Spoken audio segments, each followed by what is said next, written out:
Hi and welcome to episode 3 of Come Walk With Me. I'm out again. Seems to be the evening is the quietest and I feel a bit less like, a crazy person walking through the park, talking to myself. I hope people actually think that I'm on the phone and that I'm not just some crazy girl talking to herself. But anyway, this third one I wanted to kind of focus around my relationship with my husband. It's certainly something that I feel necessary to vent about, and fortunately it seems to be the one thing that I tend to talk to my friends mostly about. I have been with him for 7 years. There's been breaks here and there. We've been married for 6 years, and the best way to describe our relationship is shit. Okay, there really isn't a best way to describe it. It's not that great. We've been through a lot. We've both, in the past 6-7 years, we've both lost our parents. And, well, I lost my mum. My dad was never on the scene. And he lost his dad. And his mum was rarely on the scene. So that was pretty tough, and it was certainly tough on me mentally and emotionally. But us as a couple, we were friends beforehand, and I was in a relationship, and he had just got out of a long-term marriage. He had 3 children, I had 2 children, and we just became friends. And after a while I made the decision to end my relationship, not for him, but because the person that I was with was, there's no words to describe the loser that this person was. And I was just being used for money and a home, and I don't even know why I put up with it for as long as I did, but I did. So anyway, I was then single and out of relationship, and we were still friends, and we eventually got closer and we got together. I'm not going to say that our relationship was incredible from the get-go, because it wasn't. I think I thought he was brilliant, and he still is brilliant. He's a wonderful person. He's a really nice guy. He's very sweet, and he would do anything for anyone. But that kind of relationship spark that you hope to have when you meet somebody, it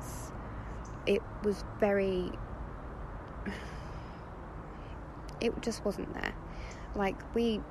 Our relationship was good because we had the respect for each other, and we did things initially, and we went out and we saw friends and we went to parties, and we hung around with some good people, and I suppose that really kind of benefited our relationship. But eventually he's older than me. He's 6 years older than me, and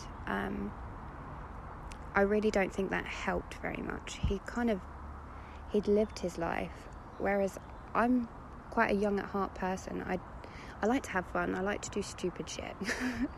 And although I am responsible and I am a parent, and I won't do anything, to jeopardise my safety or my children's safety, of course, but I still don't feel that you should have to act older than you are. And if it means going out and enjoying yourself and having a laugh and having fun, you should do that. And unfortunately, he reached that point a long time ago and left that world behind. And whereas I was constantly looking for, more excitement, he was not. And it really took a strain on our relationship. And I'm kind of one of these people, and I know it's a flaw, but I'm one of these people that I put up walls very, very easily. If I feel that something's going wrong, or I feel that, I don't know, if I'm intimidated by anything, I tend to the walls go up, and I blocked him out, I pushed him away, and unfortunately, although we have stayed together and, you know, we've still lived our lives together, it's been at arm's length, and it's sad, you know. I genuinely feel sad about it, but it's one of those situations that I'm in at the moment where I kind of am at a crossroads. I love him, I care about him, but I'm not in love with him, and I think he knows that, but we're kind of both in that denial stage, obviously because of the move and because of everything that is going on with the world, and because of the kids. I mean, I've never more understood why people stay with someone for the sake of their children, because it's horrible. My children idolise him. They love him to pieces, and the thought of taking him out of our family, it crushes me. But it's not crushing me because I would miss him, and that's where I kind of I can't spend the rest of my life with somebody that I don't want him in a sexual way. I can't remember the last time I had sex. I'm pretty much a nun. I think I may have regained my virginity. I'm going to have to apologise because I need to cross a bridge and there's a lot of cars, so it might get noisy. But yeah, I truthfully understand that saying. It's not really a saying, but staying with somebody for the sake of your children. It's not healthy. It's not healthy for anyone. And I know it's something that I'm going to have to deal with. But I'm just not ready. And it's not because I don't want to be on my own. I mean, of course, nobody wants to be on their own, but I think I would enjoy a bit of time on my own. Oh, it's so noisy. But yeah, I think I would actually enjoy a bit of time on my own. To kind of find myself again. When you're in a long-term relationship,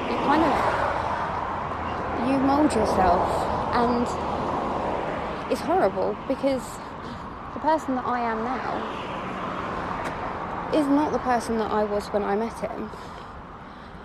I'm 100%, changed, and I hate it. I look in the mirror and I'm like, fuck, if I carry on like this, I'm going to be old before my time, and I take pleasure in the fact that people think I look young.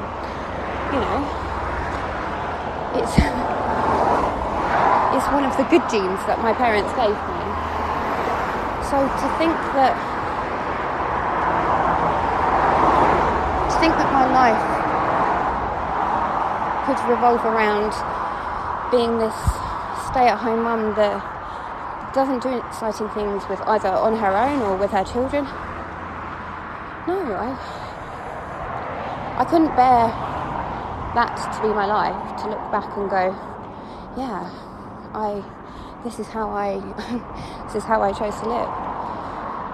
But I think being with him, we're just not suited for each other. I think we needed to be... I do really think age matters. I know a lot of people say age doesn't matter, but I think in some circumstances it does, especially in this one. And I do think it's all down to the type of character that you are. If you're a fun person, if you enjoy having fun, you enjoy having a laugh, you enjoy doing stupid things, then it doesn't matter how old you get. You're always going to be that person. And I think that's where we clash, because I am that person and he's not. He wants to muck around with fixing his car, which is all well and good. It's his passion. Definitely do it.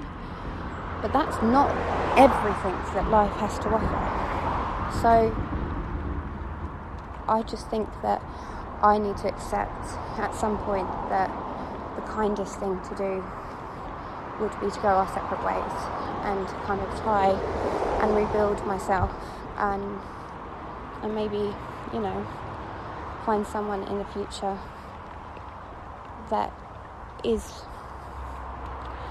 my, the other half of me. But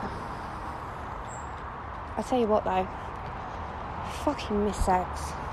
Like, really, really, it really doesn't help. Like, being stuck at home for so long. We don't even share a bed. Like, he sleeps downstairs, I sleep upstairs, and that's really, really tough on me, because I know I could have sex with him. I know 100%. Like, and I don't want to, because that gives the impression that everything's fine, and it's not. And obviously he knows it's not, so he kind of stopped trying a while ago, which was kind of better for me, because I honestly was feeling so guilty about saying, look, I'm just not interested. But it's tough. It's really tough. I still feel that I am 100% in my prime, in the time that I should be enjoying sex and enjoying being the age I can and as flexible as I can. But I can't. And yeah, so I miss it.